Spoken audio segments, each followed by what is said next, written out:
សម្ដេចមហាតេជោធិបតីរឹករឹកអង្គអាចក្រៃការពារដីខេមរា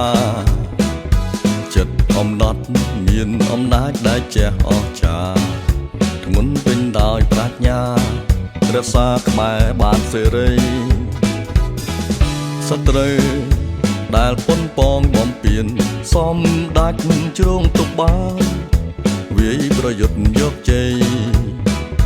កងខេមរៈភូមិមិនខ្មែរស្នេហ៍ជាទឹកដីគោរពបញ្ជាថ្លាថ្លៃចានថ្មីនៃកម្ពុជាសម្ដេចមហាតេជោធិបតីរឹករឹកអង្គអាចក្រៃការពារដីខេមរា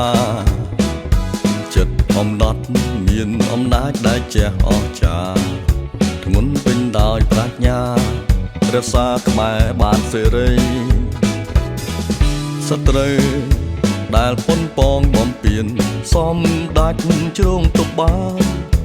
វាយប្រយុទ្ធយកជ័យ